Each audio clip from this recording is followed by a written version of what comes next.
Yo, I am live. Let's see. Am I live? Let's see. Premium cons recorded. I believe I'm live. All right. YouTube, we are live. I am on D Style's channel. This is not D Style. This is CALIX. Um, getting together. This is Friday evening. Doing this spur of the moment. Had some thoughts earlier over on Twitter, or now they call it X. So if you wanted 11-minute video I put out earlier just on some thoughts on boxing journalism and where we are and whatnot on this fight. Some of the stuff I saw at the press conference yesterday, go over to X later on my account and check that out. 11-minute video there, and I'll touch on some of those things here in this video. I'm trying to pull up betting odds real quick for Crawford versus Canelo.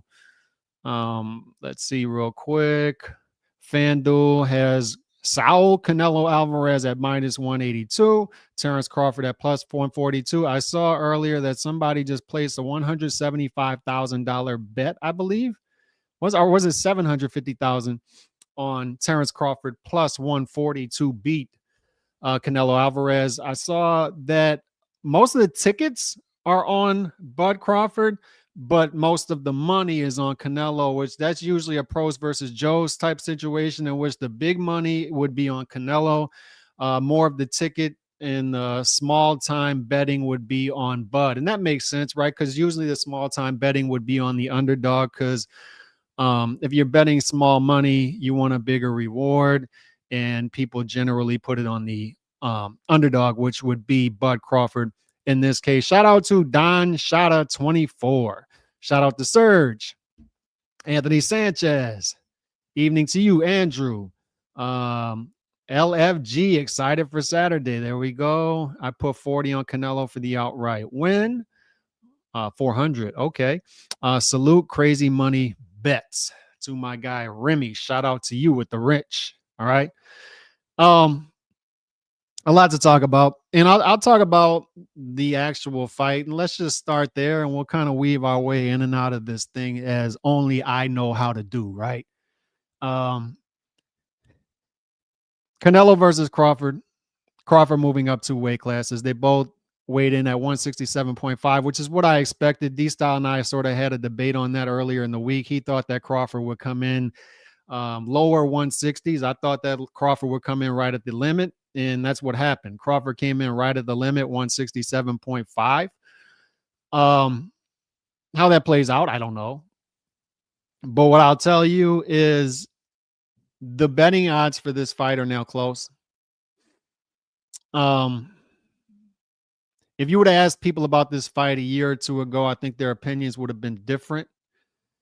It's normal for, as the fight gets closer to ding ding and they're fighting, for money to come in on the underdog and the public sentiment to be for the underdog, right? And I got this feeling, right? And the odds have been tightening to where now Canelo is down to -180-ish territory, Bud's +140-ish territory. So you're close to toss-up territory at that point. And when this fight was first being kicked around, it was weight bullying. Canelo would not get full credit for that fight if he were to win, because Crawford's the one coming up 2 weight classes. That's a big jump for Crawford. But as time has gone on, and we've gotten closer and closer to this fight actually happening, the fight actually signed. As we've gone from performance for Canelo, and he's not knocking people out for whatever reason. And the William Skull fight, especially after that, people have been rethinking how they envision this fight playing out. You got to be careful with that. Why? Bud Crawford is a part-time fighter. He's been a part-time fighter since 2020. He's 5 or 6 straight calendar years of part-time fighting, once per year fighter. It's one of the reasons that this fight doesn't have the natural organic buzz. But luckily for this fight, you have a huge backing of money, a huge backing of promotion. And I'll get into that later on. They've done a brilliant job of promoting this fight. And the boxing nerds out there are trying to propagandize you. They're trying to brainwash you into thinking the opposite. But the more I analyze this, they've done a brilliant job of promoting this fight, especially here on Fight Week as the days have gone on. Canelo is sort of late stage Canelo. And this is what happens, fellas. Like this is the natural state of things. I'm 44 years old. I go on the basketball court to play with highs. I'm not the same guy. It's father time, right? And the same goes with Bud Crawford. You have two well past their prime fighters at this point. The reflexes aren't there the way they used to be. For Bud Crawford, fought once at 154. Obviously, the stopping power that he had 147 didn't carry up against Madrimov at 154. And now he's moving up another 2 weight classes. So you don't expect the punching power, the finishing skills to move up to 168 with him. Also, you call into question, as he ages, how much will ring inactivity play in to Bud Crawford and his timing and ring rust?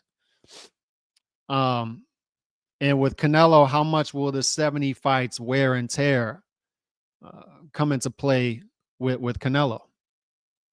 Post surgeries, et cetera, et cetera. But the reason I think they've done a brilliant job of promoting this fight is you have two guys well past it. Canelo is sort of the career trajectory of Canelo sort of mirrors where Money Mayweather was.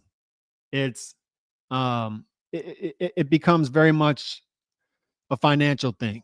Late stage Canelo. You've seen it even spill out into the outside of the ring where the $1.8 million watch, the Lamborghini, all this stuff, right?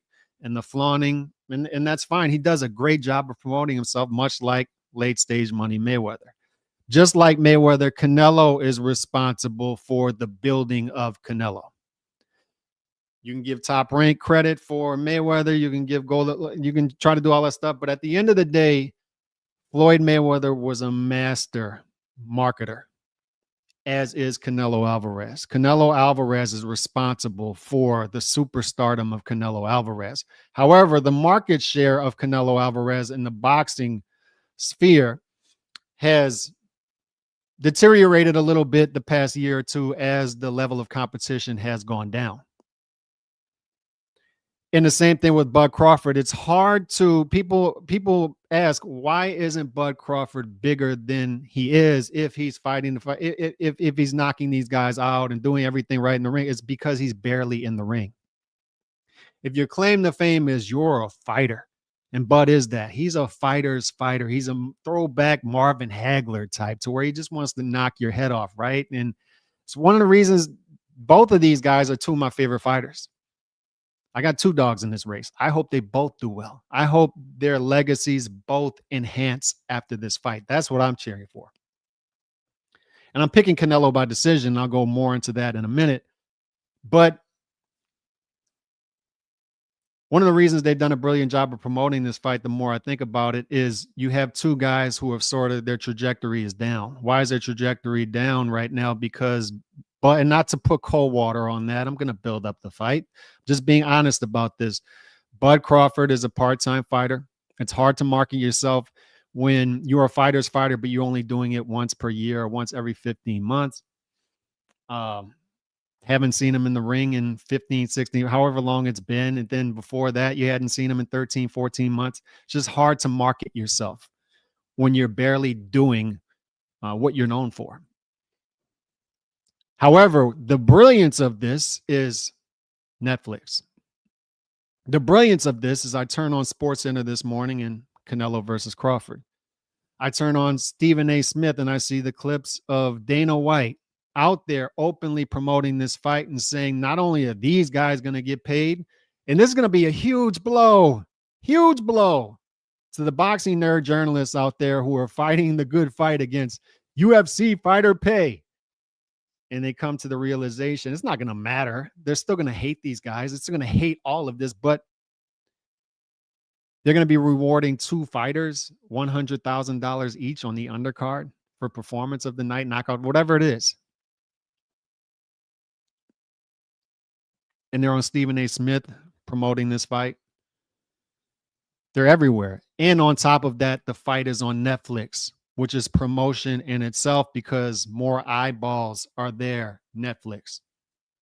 More households. Netflix. If this was PBC promoting this, you'd have half-ass promotion and you'd be paying $100 extra for it on Amazon Plus, and it'd be on Amazon. It'd be buried somewhere. As far as shoulder content, it'd be atrocious. Same with Top Rank right now. They've done a brilliant job. Boxing fans are not, a lot of boxing fans are not going to want to hear that. They wanted to bury Turkey Al-Rashid. They wanted to bury Dana White. It's been brilliant marketing so far. Zattel is a serious person. Shout out to Chico, 199 super chat, which goes straight to D-Style, by the way. It doesn't go into my pocket. You don't get to destroy the act we pooped on regularly. Shout out to Mr. T. So how do I view this fight as far as inside the ring? Two economical fighters past their prime, who will show a lot of respect for each other in the ring, despite what they'll say outside of the ring at times. Two guys who have been a little cautious recently when inside the ring, as far as Bud with Madrimov and Canelo recently with other post-surgery, as far as going for knockouts when he has some fighters in trouble, etc. But still, two guys who have been dominant, right? But two guys who really don't have many peers in and out of their weight class. So they end up against each other. But as far as inside the ring, how the fight plays out, it's an economical fight to me. Two economical type fighters who will show a lot of respect for each other. So I think there's going to be a lot of posturing in this fight. I think there's going to be a lot of respect shown for each other, which means I think there's going to be lulls in this fight, which means I think there's going to be subjective rounds, because if one guy's throwing 20 punches per round, another guy's throwing maybe 30, it's tougher to say who's going to win that particular round. And which is why I think this is a decision fight. Clearly, I don't see Bud's power. People saying crazy things like Bud's going to knock Canelo out based off of what? You have to just be going off of a gut feeling, because what do you have? What data do you have to suggest that Bud can go up to 168 and knock anybody out? Number one, all his stopping power is 147 based and lower. And number two, like I said, Canelo has moved into a stage of his career where he's a bit more cautious and he's not finishing based. It's all about coasting to decision victories and playing a little safer.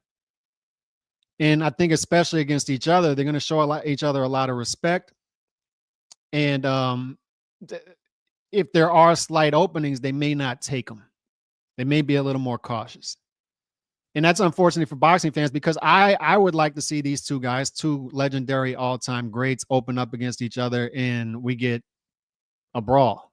We get a lot of action. I just don't know if this is going to turn into I think it will be in spots where it opens up a little bit, but especially early on, I think it's going to be a cautious fight where they show a lot of respect for each other and you get a lot of subjective rounds. There's going to be a lot of subjective rounds in this fight, I do believe, which means you may have one of those unsatisfying decision-based fights where it may be 115, 113 to one guy, but it could have went 115, 113 the other way.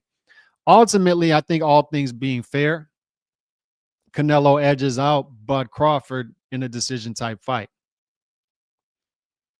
There's a lot of attributes that Canelo has that can play well against Bud Crawford, all things being even. And then when you add the weight on top of that, look, man, people can play the height class thing all they want. Oh, these two guys, they look the same size. They look the same size. They're the same. Bud looks a little bigger. Fellas, Canelo is a 168-pound fighter, and Bud is one fight removed from being a welterweight. It's going to sound cliche, but it sounds cliche because it's true. There are weight classes for a reason. If Bud was all that comfortable moving up to 168, he would have done it well before this, because Canelo's been up there. The reason this fight ended up happening is because Spence was originally supposed to get the Canelo Alvarez fight in a 3-fight deal. So if Bud ends up being Spence, then why not me? Why not me get the fight? I beat Spence in such a brutal fashion that now there's an organic call for me to move up in weight class and fight a Canelo Alvarez. But what I would say is if Bud was all that comfortable in moving up to super middleweight, if it was all so simple as far as, oh, I'm the same size, I'm the same height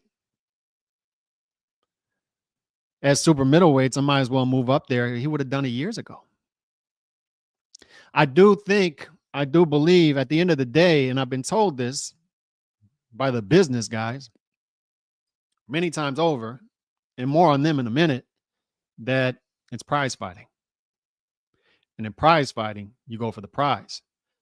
And the prize is the money. You can't feed your kids' legacy.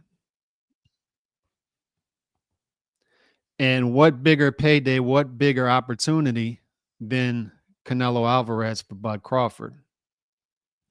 So Bud Crawford may come out tomorrow night and shock the world and completely destroy and dismantle Canelo Alvarez. But what's more likely? What's more likely is we see what we've seen a lot of times in boxing, in that, look, man, there are Bernard Hopkins moving up 2 weight classes to beat Antonio Tarver, but I would argue it's just different for many reasons, style wise, and then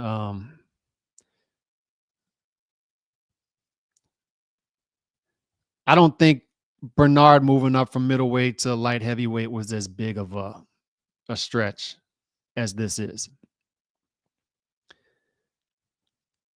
The more likely scenario is Canelo wins a subjective and close decision victory to me. And a lot of that has to do with, number one, they're both very skilled fighters. Very, very skilled. These dudes out there, they try to give you the revisionist history. And these dudes have hated on both these guys for a long time. And I've come to the defense of both fighters against these clowns for years. That no. Bud stacks up with all the legendary welterweights. I've said it. Before he fought Errol Spence, he's going to beat Errol Spence. Why? Because he's a generational great, and Errol Spence is a really good welterweight. Not only is there a level between the two, there are multiple levels between the two. And you saw that. You saw it play out. When people were back in 2013 saying Adrian Broner, he's a pound for pound great, he's going to be the #1 pound for pound fighter in the world. And I'm telling you, smoke and mirrors. There's a guy from Omaha, Nebraska, same weight class, that is even better, a lot better than he is. I was called the clown at the time. You saw how it played out. Anytime I say anything remotely negative about Crawford or Canelo, it's tough because I've been ahead of these things for years, big upping both these guys. But then you have these new guys who just stumble upon these things and think you have to be 100%. If you say anything negative about Crawford or Canelo, you're a hater, all this stuff. And what I'm telling you is these are two of my favorite fighters of this generation for a reason, and by a long stretch. I think they both represented the sport well as a whole. By far, they're a net positive for the sport. By far, they've been great ambassadors, great representatives of the sport. And just inside the ring, they're a breath of fresh air because they fight in styles that I just love to watch. Entertaining fighters who throughout most of their career have gone in the ring and represented their fans well, and the sport well as a whole. And I think they stack up as all-time greats. And no matter what the haters try to do, the perception is everything. And the perception is that the winner of this fight is the greatest fighter of this generation. Whether it's true or not, that's the perception. And that's likely how it's going to hold. So what I would like to see is a clear-cut, decisive victory for somebody. That's what I would like to see. What I don't want to see is something very subjective come out of this. And I have just this gut feeling that's what we're going to get. Just have this gut feeling that we're going to get some lulls in the fight, and people are going to want these guys to open up, and maybe they don't do it enough. What I hope is I'm completely wrong on that, and we have a great entertaining fight where both of their legacies are somehow enhanced, and at the same time we get a clear-cut victory and a clear-cut answer to who is better out of these two at this moment in time at this weight class. That's what I'm hoping. Inactive Bud could have gone 51-0 at 154, 160. I don't know. I don't know. It's one of the sad parts about this is, as a fan of Bud, that's been the criticism I've had of him. And his super duper fans come after me all the time for that. And I just say, like, don't you want to see this guy fight? Why is he fighting so seldom? I want to see the guy fight. Find a way to get in the ring against anybody. And that's one of the sad parts about this is one of the most entertaining, greatest fighters of this era just hasn't been as active as he should have been. You know what's interesting? And by the way, official prediction for me, Canelo close decision. I don't know if it'll be split. I don't know if it'll be unanimous. You know, I just think weight matters. It matters. Great big fighter beats great small fighter. Good big fighter beats good small fighter. I think they're pretty much at the same arc trajectory of their career. Both passed it. This isn't a Pacquiao versus De La Hoya situation in which Pacquiao is in or close to his prime and De La Hoya is way past it. That's not the situation you have here either. It's just going to be, I just see it being a close chess match. And you're going to see the skill level on display, but a lot of it's going to be very subjective, in my opinion. And Canelo close decision for me. I talked about the promotion of this fight. I talked about how I feel it playing out. It's definitely a decision fight, in my opinion. And I think you get decision at plus 270 or decision at minus 380. If you want to go there and throw a bunch of money on decision at minus 380, it could be a play. You can get Canelo decision at plus money, which is crazy to me. It's crazy to me that you can get Canelo decision at plus 110 right now. It's just another play you could have. If you think Bud's going to win by decision, you can give even better money off of it. But you could get Canelo decision at plus 110. When's the last time you can get Canelo decision money, Canelo result money in plus territory? But you can get it in this one. So I'm just giving you some heads up out there. As far as the press conference last night, I'm watching the highlights, right? And this is everywhere. Like the press conference is everywhere and everything's going great. And people are getting excited about Bud and Canelo and then Netflix. And then you have shoulder content this week, right? Actual shoulder content, good shoulder content. And then you have Sports Center this morning, Stephen A. Smith this afternoon. We're going to give two fighters on the undercard $100,000 bonuses, right? And nothing else is going on in boxing besides what Turkey's doing right now in the Saudis. PBC has nothing. Top Rank has nothing. Nothing going on, right? So I'm watching the press conference, and this guy pops up. And y'all know me, man. Like the people who know me personally, and some of you in the chat know me personally, and we text back and forth, right? And y'all know I'm not a press conference guy. Y'all know I'm not a boxing. I don't consume much boxing journalism content anymore. I just don't. It's just trash to me, a lot of it. And I mean the big guys especially. It's trash. But I'm watching it, and people are excited about this, all this stuff, right? You had a little dust up between Max and Canelo, and Canelo's trying to convince Max that boxing is bigger than UFC, and we got that whole thing that I always hate, boxing versus UFC, whatever. But then you got this guy come on there, and he asks a question about the Ali Act. And Dana's dismissive because Dana just doesn't respect a lot of these boxing guys because he sees them for what they are. They're unserious people, right? He knows he has to deal with them because he's stepping into this arena, but he's going to be dismissive of them because they deserve to be dismissive of. Just not serious people. And he tries to ask a follow-up question. And Dana's like, do you have a question for Bud or Canelo since this is a Bud and Canelo fight? No. Oh, okay. We'll leave that. All right. And then you tune on to boxing media on X and boxing Twitter, and you see, oh, Dana got cooked. Dana got cooked. Did y'all know that now Naoya Inoue is fighting Saturday against MJ Akhmadaliev? And we didn't find out yet till yesterday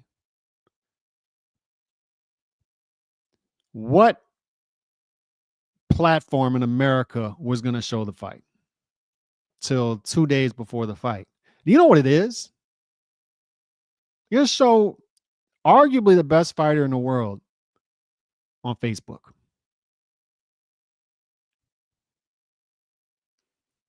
Inoue is going to be fighting in America.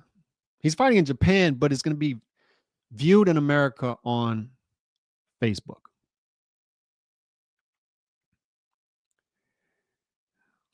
So if you want to wake up and see Naoya Inoue, arguably the best fighter in the world, the generational great, and you want to watch him fight, you got to sift through and scroll through Aunt Edna's political posts and then get down to Inoue versus Akhmadaliev and click on it and watch it on Facebook. CALIX, why do you bring this up? I bring it up because this is what has become of American boxing promotion. You had the best fighter in the world, arguably, fighting in a meaningful fight, and the best they can do is Facebook. I don't have Facebook. For the love of God, man, like I would never get a Facebook. Ever. I like my mental health. I wouldn't go over there.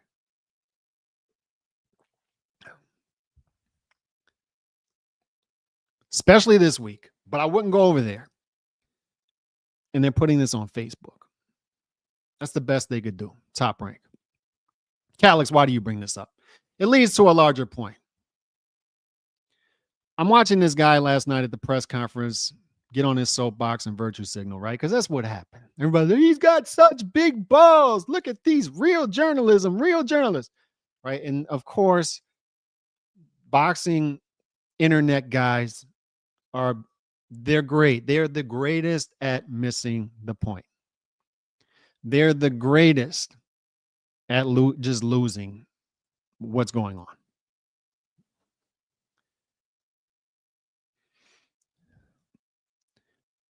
I would ask you, man, what options do you have at this point?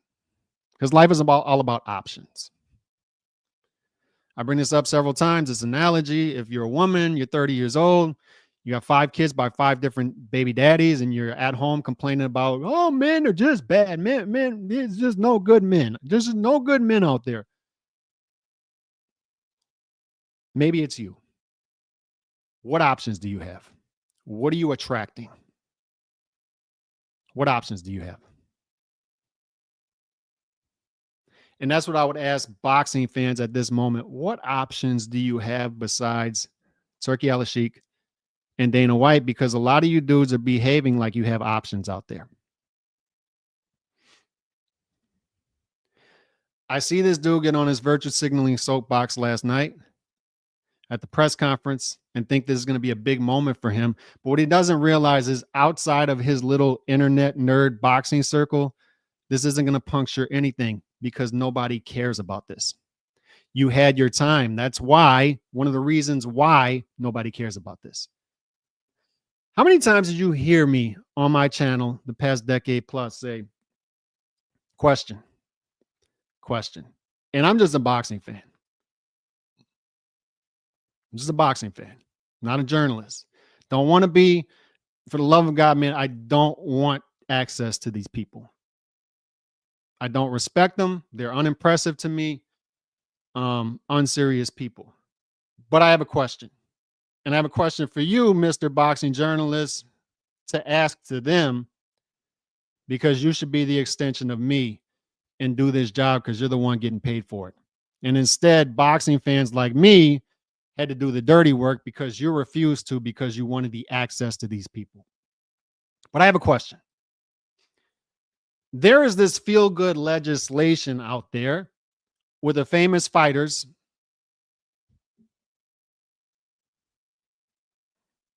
name slapped on it. They do that for reasons, right? Feel good legislation with a famous fighter's name slapped on it. But it's out there. There's a guy out there right now who doesn't do interviews. And, he may or may not be acting like a manager and promoter simultaneously while calling himself advisor in order to subvert this feel good legislation with a famous fighter's name slapped on it, for reasons we all know why they do that. Same reason that the WBC saw a kid's face get bitten off. Kid's name is Bridger. So naturally, I need some more sanctioning fees. So I'm going to create a weight class. But in order to stop the uproar from the boxing fans for creating an 18th weight class, I'm going to name it after the kid whose his face got gnawed off by the pit bull. I'm going to name it Bridger weight. They can't get mad at that because kid's name is Bridger. What do you hate kids that get their face bitten off by a pit bull? Anyway, is this ethical? And I would ask it. And then I would ask it a couple weeks later. Then I would ask it a couple weeks later. And years would go on. I would ask it. I was like, is somebody going to ask a question? First of all, is somebody going to demand that this guy comes out and does an interview to answer why he's giving us this fight as opposed to this fight that would have been much better for boxing fans and boxing at large? Is anyone going to hunt this guy down to get an interview and say, man, like, why this fight? Why this? Can you come out and do an interview instead of sending Steven Espinoza out as your press secretary to answer these questions? Can somebody please ask this dude, is it ethical? Or ask somebody at the Tom Brown, whoever the hell, they had Lou DiBella doing these events at some point, right? As the shadow promoters. Can somebody ask somebody at a PBC event, hey, this is a PBC event. Why isn't Al Heyman here? I didn't hear it. I didn't hear that question. Did y'all hear that question? Did y'all hear anybody ever ask, hey, where's Al Heyman? This is a PBC event. Is Al Heyman here? Did a journalist ever get behind the microphone and say, is Al Heyman here? All right, well, why not? Why isn't he here? It's a PBC event. Why isn't he here to answer some questions? Oh, by the way, follow-up question. Since we love follow-up questions. Follow-up question. Follow-up question. Is it ethical? Is it good for fighters? Since we care so much about fighters. Is it good for fighters for the guy running his career to behave in a manner which it looks like he's manager? It sure looks a lot like the dude's being a manager and promoter simultaneously while calling himself an advisor in order to subvert and skirt around feel-good legislation with the famous fighter's name slapped on it. Sure, that's sure what it looks like. Like, is that what's happening? Is that ethical if it's happening, allegedly?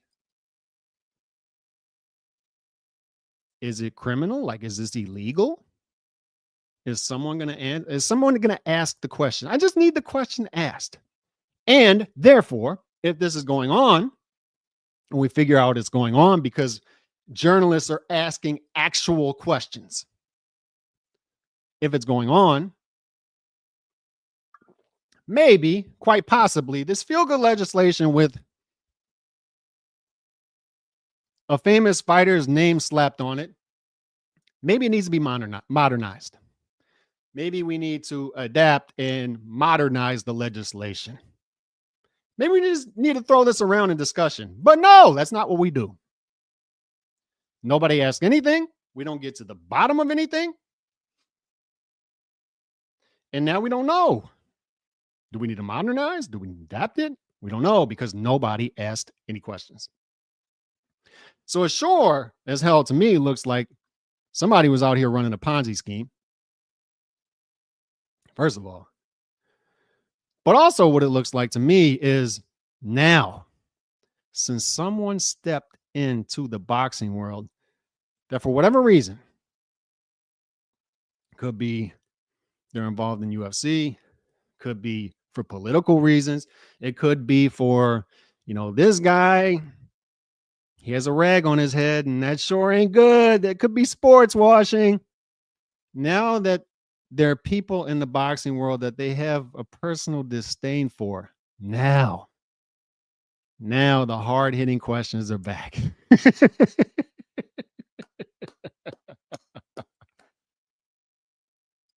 Now real journalism is back in style. For a decade plus, at least, we had lapdog journalism. We had state-run media. Now they're accusing Ring Magazine of being state-run media because they can't be state-run media anymore. Their favorite promoter has no power anymore, or advisor. So now the hard-hitting questions have to come back. Now we have to have questions like, Ali Act. What about the Ali Act? What are you going to do about it? What's your plan? And the funniest part about this is they expect us to support them in their crusade for the Ali Act against Dana White and Turkey Al-Sheikh, etc. They're expecting us to play Captain Save-A-Ho. You heard me talk for years about there's never been a bigger divide between boxing fans and journalists. I'm sure some of you saw the last roundtable show I was on. And I had enough, man. Like I had enough. I have enough, like no more patience for boxing journalists who just simply do not do their job and get on their high horse and behave in a manner where I'm here and I understand more of this about this than you. You're down here as a boxing fan. Boxing journalists, especially the ones on YouTube, on the Twitter spaces, they have to separate themselves from the boxing fans because they don't want to just be seen as a boxing fan. They want to be seen as a journalist. So they have to separate themselves from the boxing fan. There was a once upon a time when boxing journalists would actually speak out for the fan and ask, is this good for the fans? But those days are long gone. Nobody any longer for a long time now asks, is this good for the fans? And fans have been shamed into saying, shamed into being quiet. Boxing fans have been shamed into saying, you can't look out for your best interests. Like, what do you mean? You have to look out what's best for the fighter, what's best for the promoter. And you need to understand why they do the things that they need to do. And they're the experts here. So you just need to trust the process and buy the fights. Why the hell am I here then? Why am I here?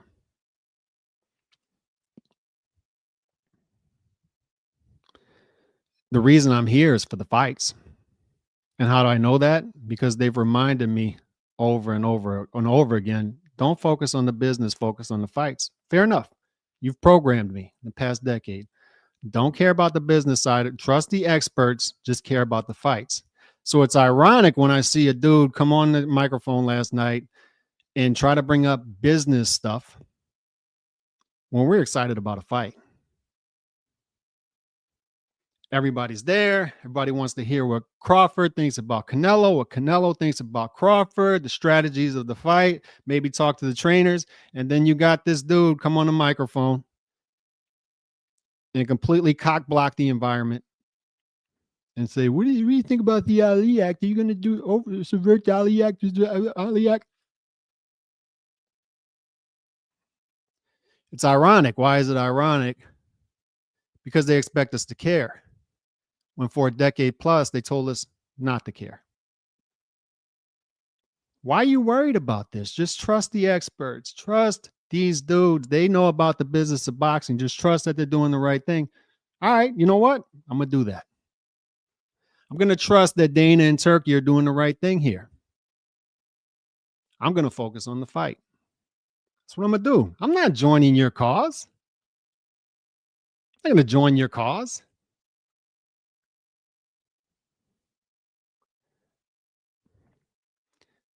I think this dude and his ilk expect us as boxing fans to join this cause when for a decade plus they've been demeaning us as boxing fans. You dudes don't understand. They're the experts. They put on the fights. You don't understand how much work they're doing, but how delicate this stuff is. You just don't understand. Stay down there and just focus on the fight. Fair enough. That's what I'm gonna do. And by the way, what options do I have?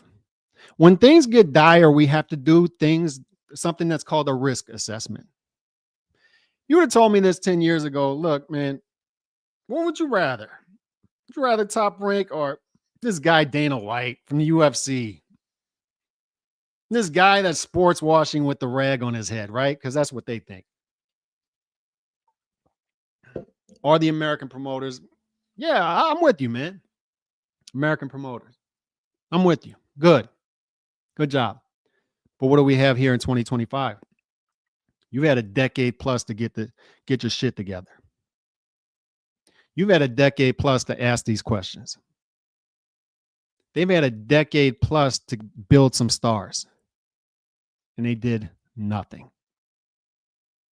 Nada. So what does 2025 CALIX do? Look around at my options. I say, yeah, there's some risk involved here. Yeah, don't necessarily love this dude at all. I don't think they're great guys at all. I think there are other interests here other than boxing for sure. But one thing I know for sure is over here, I know for sure they're corrupt. I know for sure they're snake oil salesmen. I know for sure they like the girls on Facebook selling Herbalife. I know for sure that's a Ponzi scheme. And I know for sure it doesn't work because what networks do they have? What's my options? If these guys walk out the door, Turkey Al-Sheikh, Dana White, they walk out the door, what happens?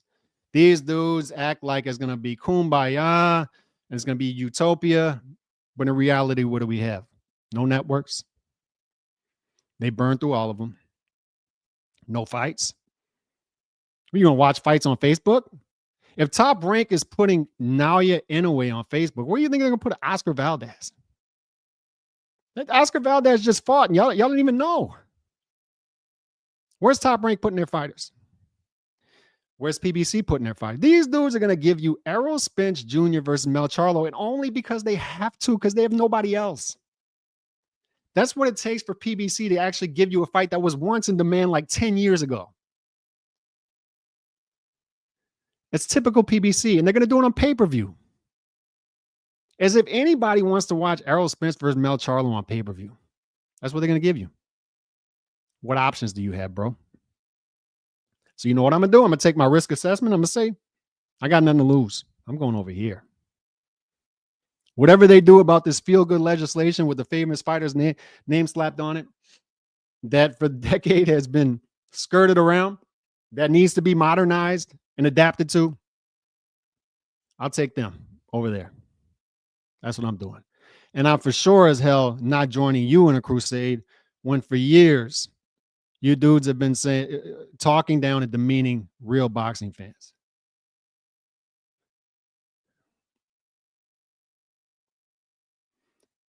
Still doing it. These dudes are out there mocking us, saying, at least I get my fights.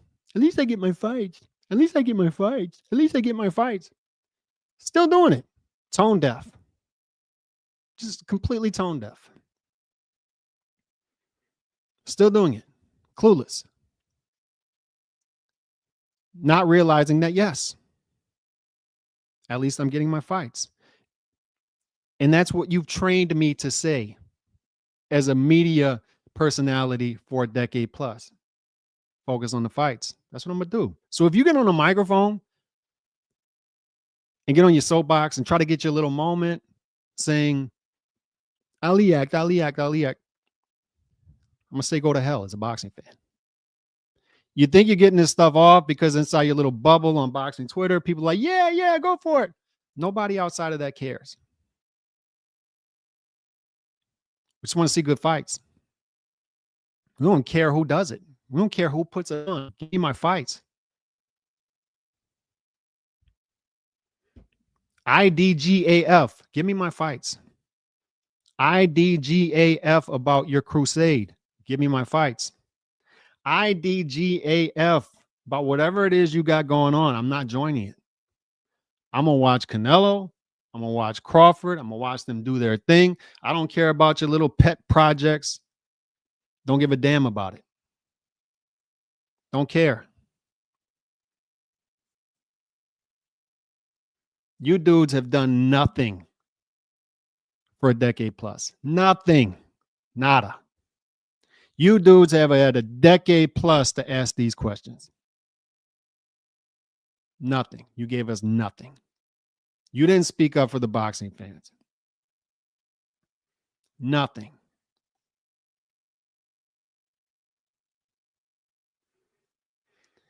You know what? Another thing that's ironic is you have these dudes, right? Some of them even work for Showtime. Talk about tone deaf, right? Talk about not having any self-awareness. And they're out there saying, oh my God, Dana got cooked. He got cooked last night. Look at how this guy cooked Dana White, right? There's not, I would go even further than a combat sports promoter. There isn't a commissioner in sports, all of sports, that is more accessible and has done more interviews than Dana White. He's out there. He's the face of it. He's everywhere. No matter what you think of him, he's doing that. He's a great promoter. No matter what you think of him and what he built and how he did it, you got to give him that. Masterclass promoter, and he's constantly in front of a mic. He's constantly in front of a microphone, in front of a camera, doing interviews. You have people who had a decade plus to ask at PBC events constantly, hey, well, where is the advisor here? Where's the advisor? Is he ever going to do an interview? And these are people who work for Showtime, HBO, PBC, and they're mocking Dana White for being dismissive of a question and a follow-up question when he's supposed to be asking Canelo and Crawford questions, being dismissive of it. But at least he's there. At least he's there. Did any of these dudes ever ask, where in the hell is Al Heyman? Can this dude ever come out and answer a question about why this fight's happening, why that fight's happening? And do you think it's unethical or even illegal and bad for boxing fans, bad for fighters, and bad for boxing as a whole to be, it looks like, behaving like a manager and promoter behind the scenes, but officially calling yourself an advisor and not doing any interviews ever? Is that at least bad for the sport, possibly unethical, and possibly even illegal? And if you can get away with it, maybe we should adapt the feel-good legislation with a famous fighter's name attached to it. Maybe that's time. Maybe we have real discussions are generally brought up by real journalists and real journalism. But now real journalism is back because Dana White walked into the picture and they personally hate Dana White. Turki Al-Sheikh walked into the picture and they personally hate dudes from a certain part of the world. Because anytime dudes from a certain part of the world get involved in business, it's called sports washing, etc., etc.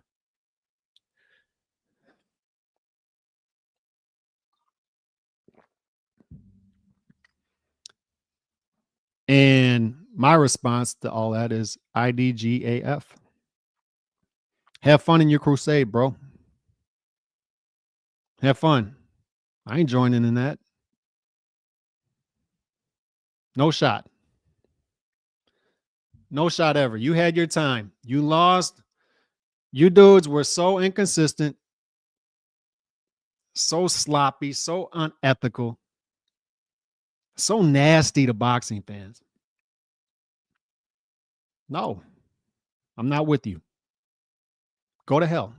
Respectfully. Probably good dudes. A lot of these dudes are probably good dudes, but they're trying to get in the way of my fights. And at least I'm getting fights. At least I'm getting the fights. At least I'm getting the fights.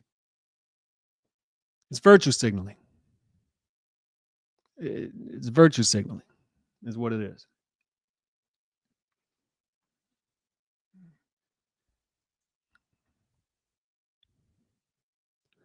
As far as the fight,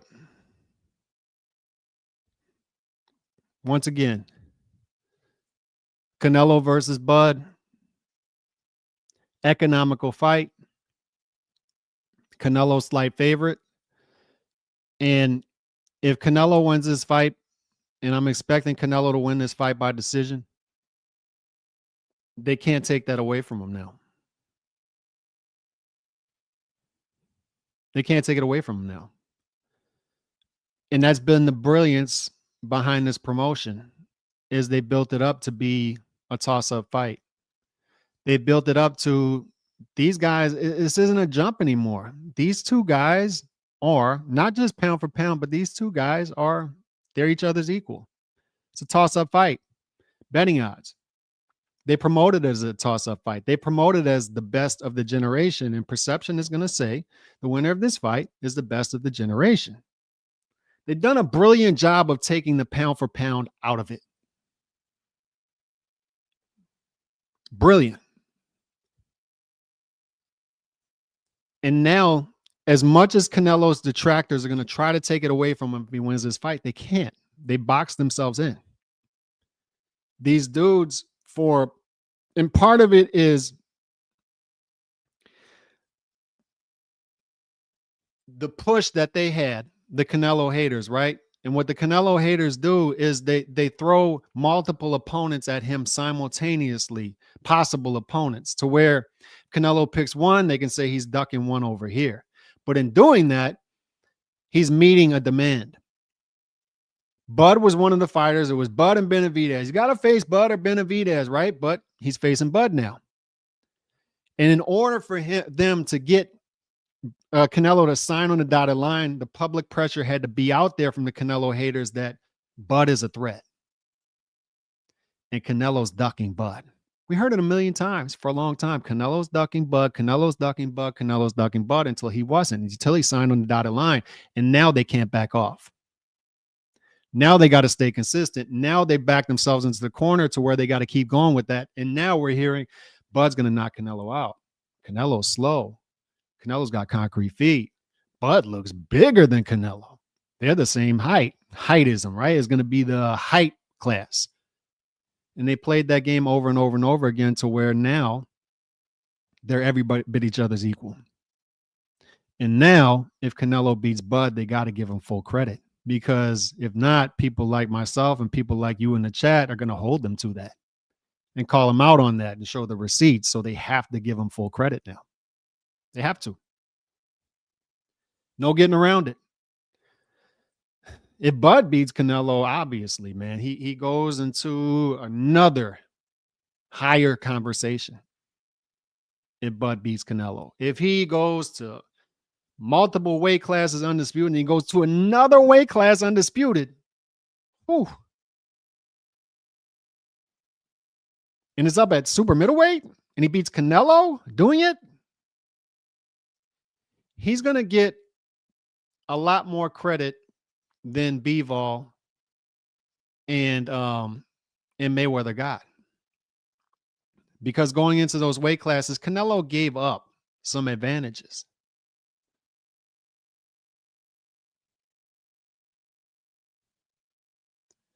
Now, in theory, Canelo has the advantages over Bud. Bud's the one moving up 2 weight classes. Bud's going to go into another stratosphere as far as all-time great fighters. He's going to be known as the best fighter of this generation. He's going to be seen as the best pound for pound fighter in the world again. That's what's going to happen if Bud wins. Done a great job of marketing this fight. Best fighter of the generation.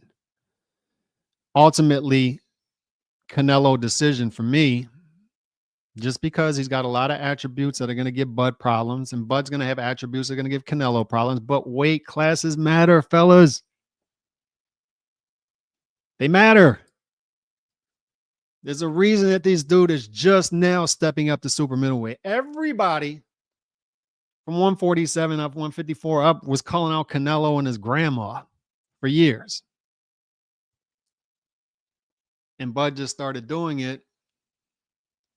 Why? Because there was some organic call for it. But before that, he wasn't reaching like some of these other fighters were. It's a big jump, fellas. It's a big jump. Going from 147 up to 154 for one fight and then jumping up 2 more weight classes. It's a big jump. I know Canelo has other advantages. I know it, man. I got that. But it's a big weight advantage, naturally. It just is, man. It's a big ask. I think Canelo wins the fight by decision. Subjective. It's going to be an economical fight. Economical. So that's where I'm at. Canelo decision, subjective fight, economical. I don't think it's going to be clear cut either way. There's going to be a lot of talk back and forth. I hope that's not what we get. I hope what we get is a very entertaining fight. Like I said, that enhances the legacy of both fighters. And simultaneously, we get a clear cut victory from somebody. Somebody.